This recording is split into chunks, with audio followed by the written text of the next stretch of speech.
Oke, kali ini kita akan mengisi tabung freon. Kita lihat sekarang terisi, sudah mau kita lihat di warna hitam ini sudah mau masuk di 30 PSI. Di 30 PSI watt naik dari 60 watt sekarang 71 watt, dan akan semakin naik mengikuti tekanan pada sistem kompresor.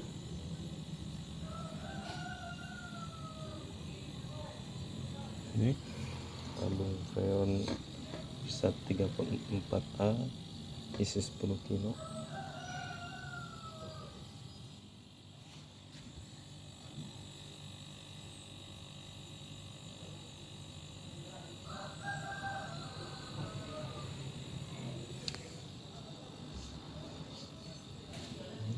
Ini bisa masuk, mendorong, kemudian terpecah.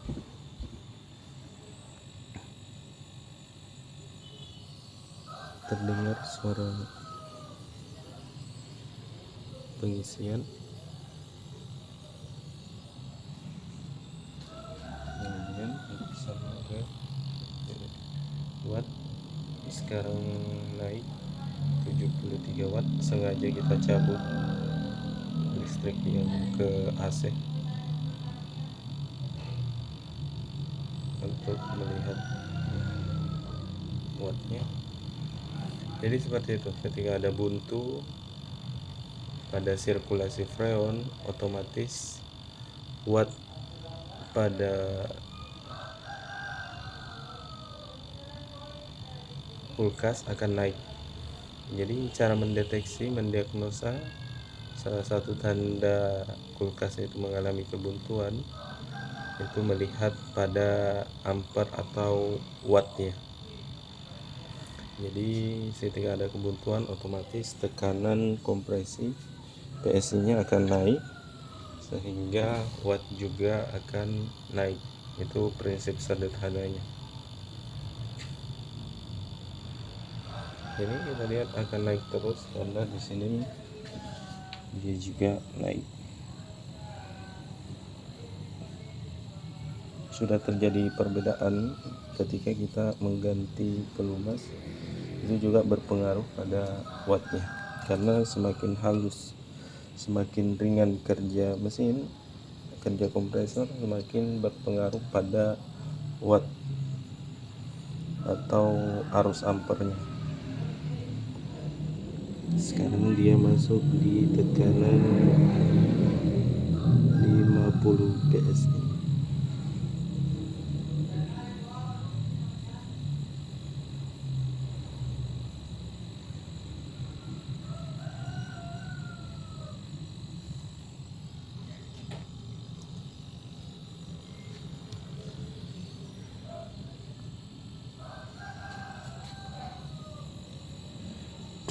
Untuk diterapkan di PCP saya belum tahu ini maksimal PSI nya berapa, tapi saya tidak berani mengetes di tabung freon karena risikonya sangat berbahaya.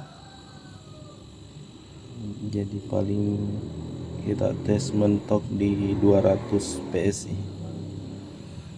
Kemarin untuk mengecek kebocoran pada evaporator, saya tes di 200 sampai 300 PSI.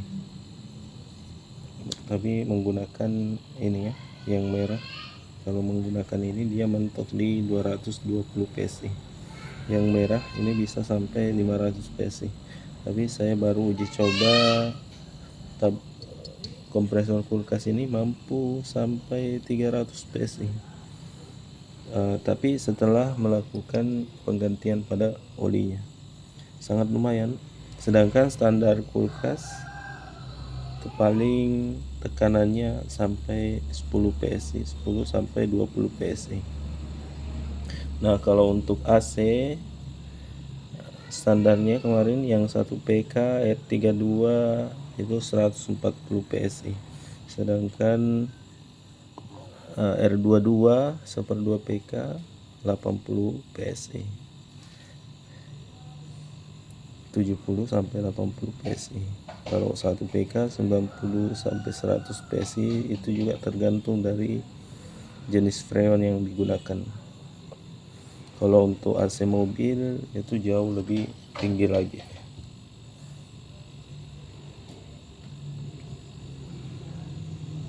Ya, masuk di 70 PSI. Tekanan di 70 PSI. Ini terbaca 79 watt.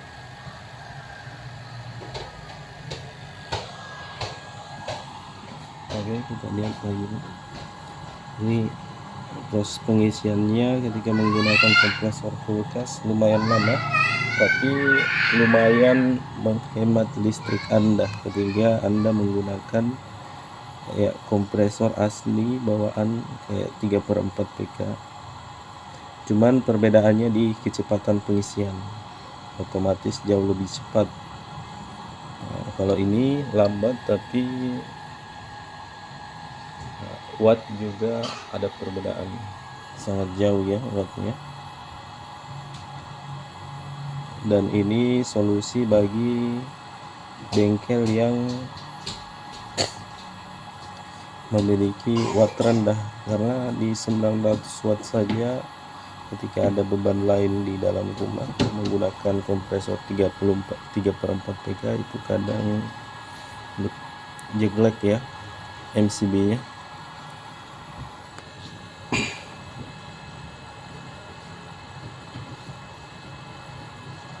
Ya, sudah mau masuk di 80 PSI.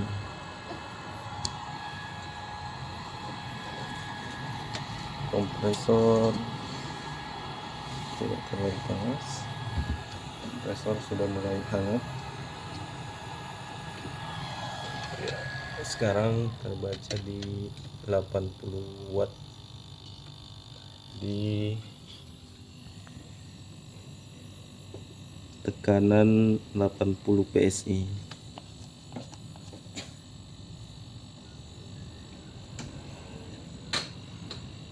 Jadi tekanan freon, begitupun tekanan freon akan berpengaruh pada pembacaan watt dan ampernya. Jika ada kebuntuan, maka sudah pasti. Tetapi ketika kita beri tekanan kemudian ampere tidak naik, itu ada kemungkinan kompresor jebol, hilang kompresi. Sekarang di 80 PSI, sudah mau masuk 85.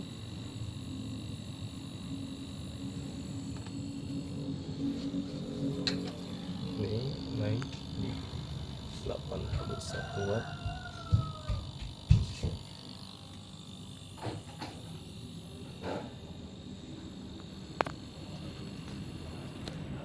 Jadi di sini kita akan buatkan konektor pembagian cabang, kita alaskan itu, tapi kita masih menggunakan sambungan pipa. Sekarang terbaca di 90 PSI. Di 90 PSI watt masih di bawah 100 watt, 81 watt terbaca.